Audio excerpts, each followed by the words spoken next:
Opa. Bom dia, segundo ano. Hoje nós daremos continuidade ao estudo dos textos narrativos ficcionais e veremos o gênero textual HQ. Tem na apostila de vocês, eu não estou com o livro físico, então procurem a página. Nós falaremos aí um pouquinho sobre o que são as HQs. O que são HQs?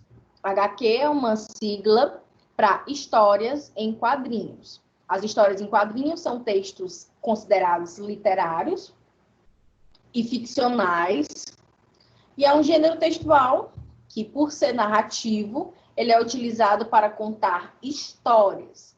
Qual o diferencial dos HQs? Bom, eles contam histórias juntamente com a linguagem verbal e a linguagem não verbal. Ou seja, além do texto escrito, nós temos ali a linguagem visual. Nós temos os desenhos, as imagens que facilitam a compreensão do leitor acerca de determinada história.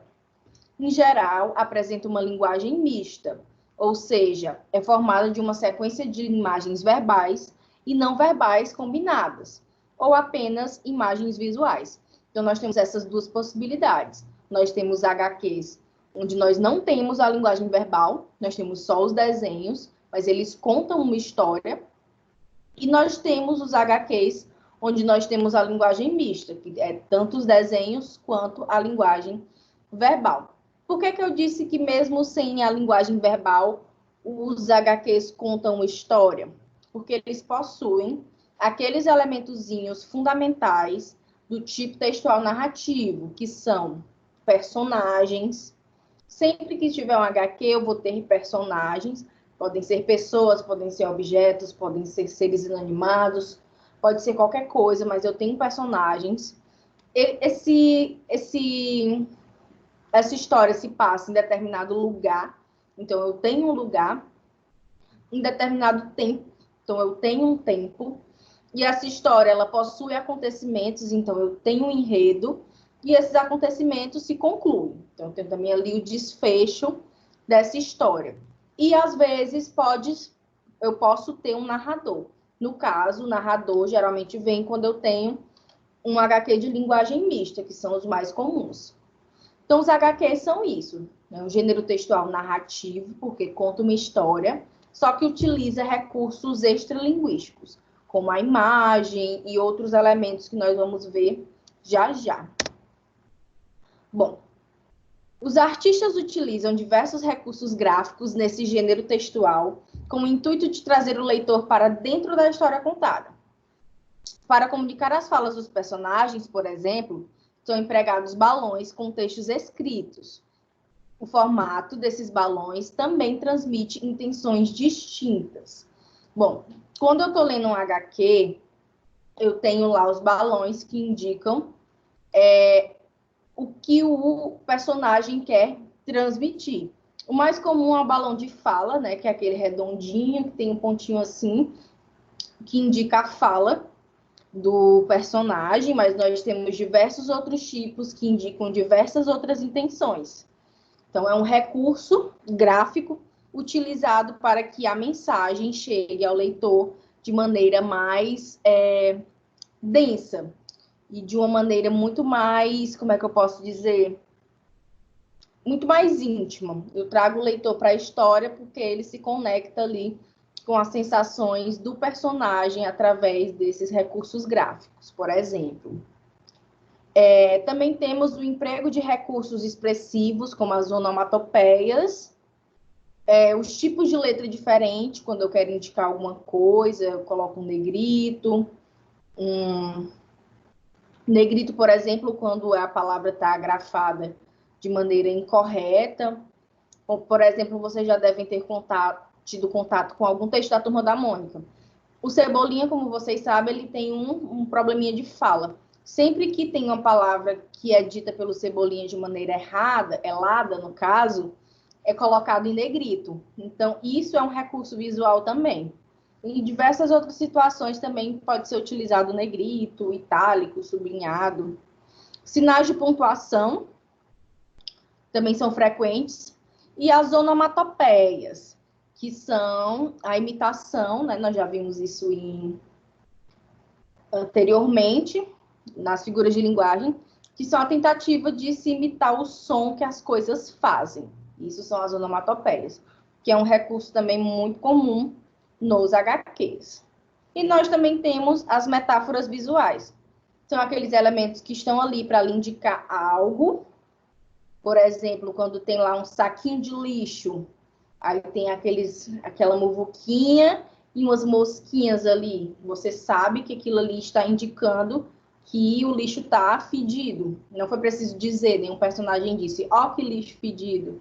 Você percebeu pela metáfora visual. Saco de lixo com o coisinho e as mosquinhas.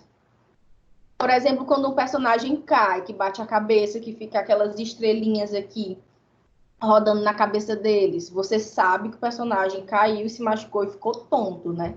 Por causa das estrelinhas que estão ali na cabeça dele. Então, isso são as metáforas visuais. O quando tá andando muito rápido de bicicleta, por exemplo, que ficam aquelas coisinhas que indicam movimento, quanto mais se tem aquelas coisinhas, mais se indica que o movimento está cada vez mais rápido. Então, essas são as metáforas visuais, que também são um dos recursos gráficos das histórias em quadrinho. Os suportes mais utilizados para a publicação das histórias em quadrinhos são os jornais, as revistas e os gibis, que são como se fossem os livros de histórias em quadrinho. Apesar de que nós também temos histórias em quadrinhos que são publicadas em jornais ou em revistas de outro tipo, que não sejam os gibis propriamente ditos. Bom, as histórias em quadrinhos são o grande grupo, né, o grande gênero. Dentro desse grande gênero, nós temos uns subgêneros, que são gêneros independentes, mas que se relacionam com a história em quadrinho. Como, por exemplo, o cartoon. O cartoon é quando eu tenho somente um quadrinhozinho, né? Geralmente sem fala. A charge já tem uma conotação, um recorte mais atual e político. É como se fosse a crônica das histórias em quadrinho.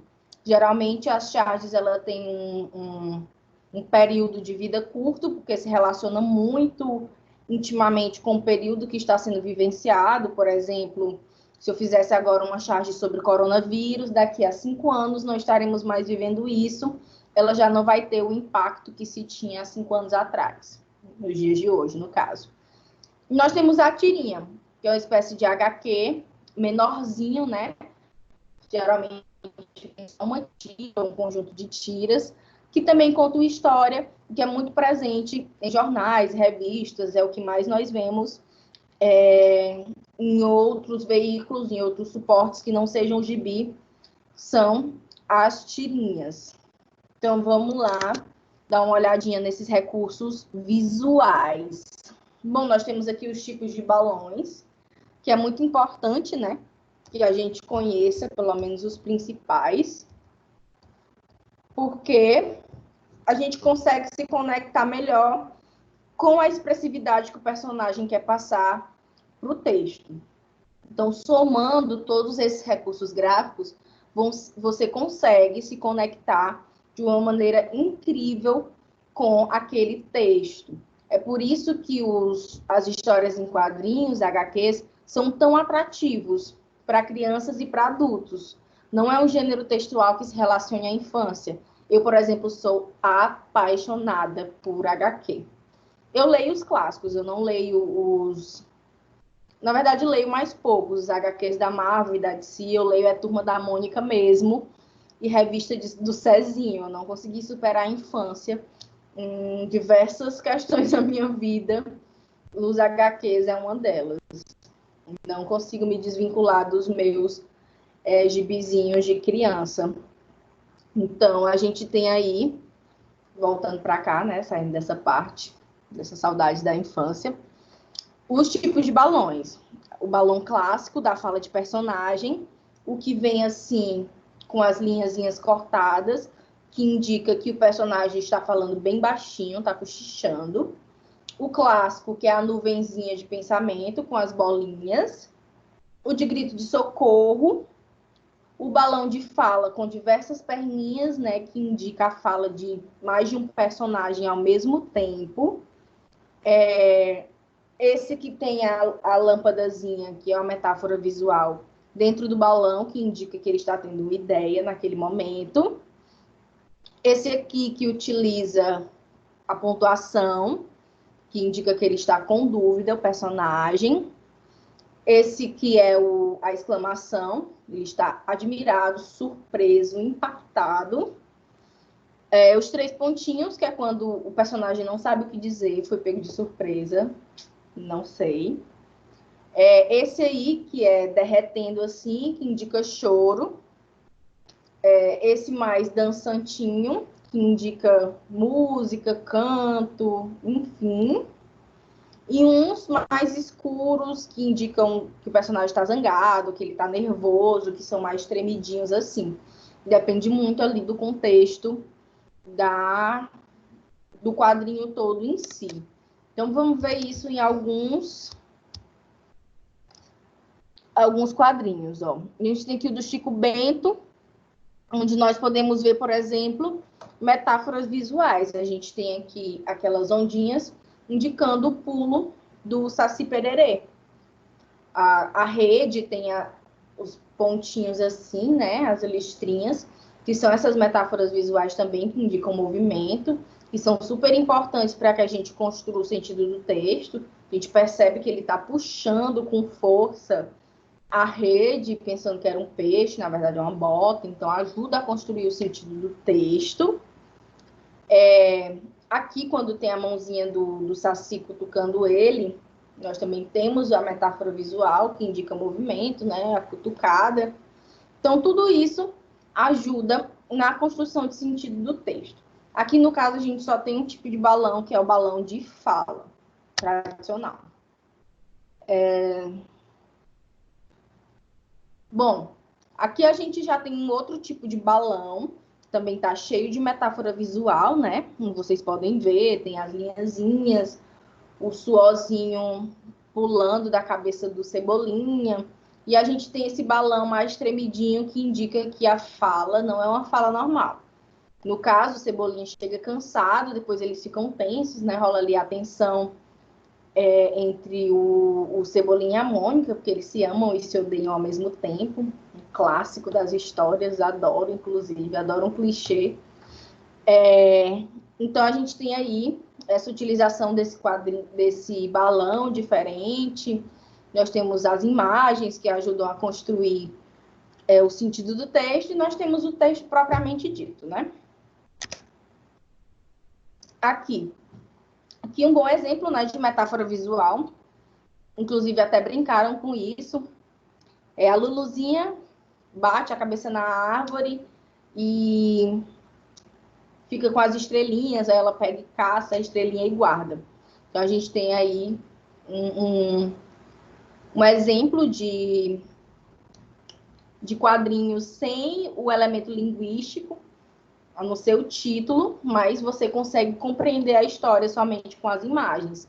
E aí eu não posso dizer que isso, apesar de não ter o recurso linguístico, não é um texto narrativo, porque nós temos 2 personagens, a Luluzinha e o Bolotinha, Bolotinha, bem doida. A Luluzinha e o Bolinha, nós temos um espaço, que é aí um campo, nós temos um enredo, acontecem coisas, então a gente não pode dizer que isso não é narrativa, porque é um texto narrativo, apesar da ausência do recurso linguístico. Aqui eu trouxe mais para mostrar para vocês a questão da onomatopeia. Bom, o Cebolinha está fazendo lá as bolinhas de sabão da Mônica, né? Gordinha, baixinha, dentuça. Ela chega com o coelhudo e dá uma porrada nele, uma coelhada nele. Então, a gente tem aí o barulho de coisa batendo, aí tem pou, que é uma metáfora, você compreende que isso foi uma pancada. E logo depois você tem um recurso visual aqui também, uma brincadeira com esse recurso visual, onde ele começa a fazer bolinhas com as estrelinhas que ficam depois de uma batida, de uma pancada e etc. Então, a gente tem aí esses recursos que ajudam muito a construir o sentido do gênero textual quadrinho. Bom, vamos falar um pouquinho da história desses gêneros textuais. Eu já quero deixar aqui claro para vocês que tem muita informação desencontrada. Em alguns materiais eu encontrava informação, em outros materiais eu encontrava outras, principalmente quando se relaciona a origem dos quadrinhos no Brasil. Então, se eu der aqui alguma informação que vocês encontrem de outra maneira em um outro material, tá ok, essas informações são de fato desencontradas, mas eu trouxe o que eu mais achei, pelo menos. Bom, sobre a origem tá tudo ok, pelo menos nessa parte inicial. A primeira história em quadrinhos, com características que conhecemos hoje, ou seja, já se havia um esboço do que viria a ser as histórias em quadrinhos, inclusive eram utilizadas principalmente pela igreja, uma forma de repassar as informações, né? Repassar os conhecimentos religiosos de uma maneira que as pessoas tivessem um acesso mais fácil, já que nós sabemos que a alfabetização não era algo tão popular como hoje em dia. Então, nós já tínhamos o esboço do que viria a ser as histórias em quadrinhos. Mas as histórias em quadrinhos, como conhecemos hoje, elas nasceram nos Estados Unidos em 1894. Algumas informações dizem que nasceu na França, um outro tipo lá de quadrinho, que eu esqueci o nome agora, mas eu trouxe essa informação aqui porque foi a que eu encontrei na maioria dos materiais, que se chama The Yellow Kid, o Menino Amarelo. É uma criança que vivia nos guetos de Nova York, sempre vestido com uma grande camisola amarela. O personagem comunicava-se por meio de gírias, uma linguagem bastante coloquial, e trazia reflexões acerca da sociedade de consumo e questões raciais e urbanas. Aqui o Diabo do Menino Amarelo. Ô, coisa feia. Eu fui ver umas imagens, é bizarro, chega a ser até macabro. Mas, enfim, muito importante, porque é a origem, né? Dando continuidade. Nas décadas de 1920 e 1930, surgiram personagens como o Gato Félix, o Tintin, o Mickey Mouse, o Pato Donald, o Batman, o Superman. Então, nas décadas de 20 e de 30, surgiram diversos clássicos das histórias em quadrinho, né? Foi quando ali começou essa popularização das histórias em quadrinho. Bom, como eu já disse para vocês, o gênero textual história em quadrinho, ele não é um gênero direcionado especificamente para o público infantil, mas foi também nessa época que a literatura infanto-juvenil começou a ter uma maior importância. As pessoas começaram a acreditar que influenciar a leitura de crianças desde cedo ajudava muito na formação de um adulto leitor. Então, nessa época, se uniu o útil ao agradável. Então, a questão da literatura infanto-juvenil influenciou, sim, a popularização dos HQs, o que não quer dizer que é um gênero textual exclusivamente direcionado para crianças. Os anos de 1930 são considerados a era de ouro das histórias em quadrinho. Foi nessa década que surgiram os comic books, que são os gibis. Antigamente eram publicados em jornais, em revistas e tal, era uma parte que tinha. Mas, a partir de 1930, foi produzido o próprio gibi, que é a história em quadrinho. O Super-Homem é considerado o personagem que marca o início da Era de Ouro. Depois dele, diversas histórias de ficção científica, aventura e fantasia foram criadas.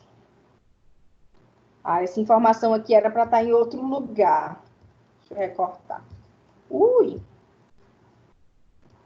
Botei no lugar errado. Tararam. Bom, vamos lá.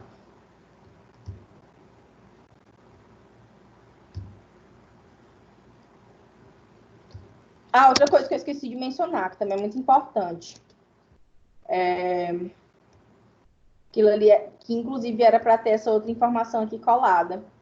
É que os HQs também ganharam muita notoriedade na Segunda Guerra Mundial, porque foi criado o Capitão América, né? Pelo menos popularizado, não sei necessariamente se ele foi criado na Segunda Guerra, mas a popularização dele pelo menos veio nisso, que influenciou as pessoas a serem patriotas e ajudou a colocar os Estados Unidos no lugar onde ele está até hoje, de grande potência mundial. Então, para vocês verem aí a grande importância que se tem esse gênero textual. Só a informação que eu queria colocar aqui. Bom, os HQs no Brasil, né? No Brasil, a primeira revista em quadrinhos chamou-se o Tico Tico.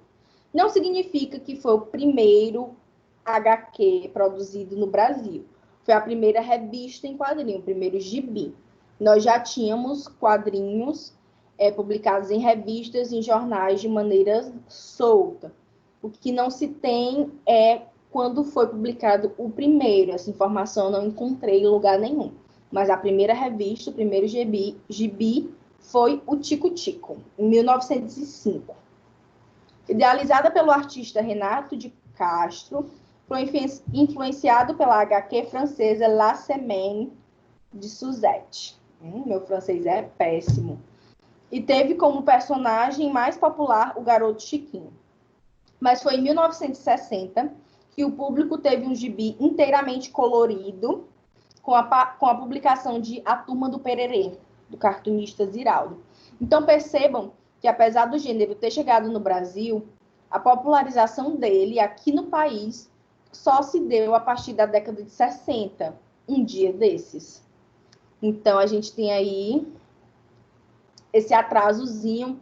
Então deve ser por isso que as pessoas no Brasil ainda têm uma visão muito limitada sobre HQ, acham que é um gênero textual inferior, infantilizado. É uma ignorância, assim, absurda. Então, a gente tem aí que pode ter vindo, né, desse atraso da popularização, enquanto os outros lugares do mundo já produziam HQ à torta e à direita. Então, a gente tem aí, em 1960, essa publicação desse gibi colorido, A Turma do Pererê, do Ziraldo. Logo depois, ele já começou a produzir os outros personagens que nós conhecemos, né? Nós amamos o Menino Maluquinho, a Julieta e toda a Turma do Maluquinho. Eu, pelo menos, amo. Não sei se é da geração de vocês, mas fizeram a sériezinha da Turma do Pererê, do canal Cultura, que era incrível. Incrível, amava, amava, amava.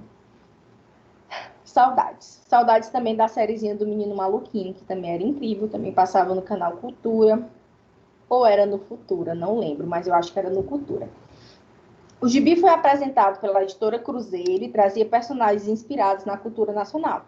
A Turma do Pererê tem personagens que são inspirados no folclore brasileiro.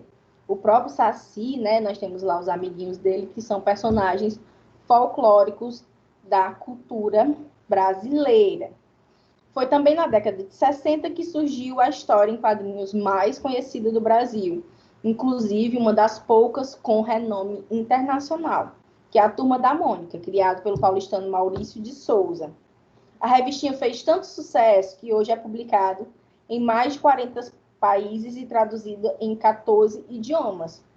A gente costuma achar que a primeira personagem do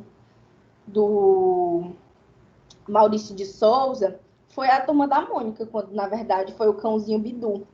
Foi o primeiro personagem que ele criou, a partir daí ele foi criando outros personagens. E a Mônica mesmo foi só depois. Ele já tinha diversos personagens que depois se integraram à Turma da Mônica. Quando tem aquele negócio lá dos fantasminhas, dos vampirinhos e tal, desses personagens surgiram anteriormente a Mônica, por exemplo, pelo menos alguns deles. E nós temos também um recorte, né? É um recorte somente assim didático, de certa forma, que são as graphic novels, ou os romances gráficos, né? A tradução, porque eu não sou bilíngue. A única língua que eu falo, as únicas línguas que eu falo é o português e a língua dos anjos. Brincadeira. Romance gráfico são HQs que apresentam conteúdos voltados para o público adulto. Bom, as histórias são mais longas e talvez não interessassem as crianças, né? Porque são narrativas muito mais densas, muito mais complexas, muito mais elaboradas, onde nós temos personagens com fluxo de consciência, onde nós temos construção de personagem, onde nós podemos ter um tempo e um espaço muito mais complexo. É basicamente um romance, uma novela, enquanto quadrinho, né? Sendo na modalidade quadrinho. Bom, nesse romance, no caso, esse romance que ele está se referindo é o Mols. Gente, é incrível. Quem puder, por favor, leia esse HQ. Esse HQ mudou meu vida, ele é incrível, incrível, incrível. Depois dele, eu comecei a ler as novelas gráficas, os romances gráficos, e me apaixonei. É sobre a Segunda Guerra Mundial, e aí ele retrata os judeus como ratos, os nazistas como gatos, e outras pessoas, né, de outras culturas também tem sua representação animal. Enfim, é muito incrível mesmo. Recomendo que leiam. Nesse romance, o autor narra as memórias de sua família pela perspectiva de seu pai, que junto com sua mãe passou pelos horrores do Holocausto na Alemanha nazista. Na história, os judeus são representados pela figura de ratos e os nazistas aparecem como gatos. Em 1992, Mols, eu já vi em alguns vídeos algumas pessoas se referindo como Mols e outros como Maus, não sei. Eu acho que é Mols, né, que é um trocadilho aí com a palavra rato, enfim. Mols ganhou o prêmio Pulitzer de literatura, oferecido a obras jornalísticas. Foi a primeira vez que uma história de quadrinhos ganha esse tipo de reconhecimento. Então, foi muito importante. Isso aconteceu em 1992, esse grande reconhecimento das histórias em quadrinhos.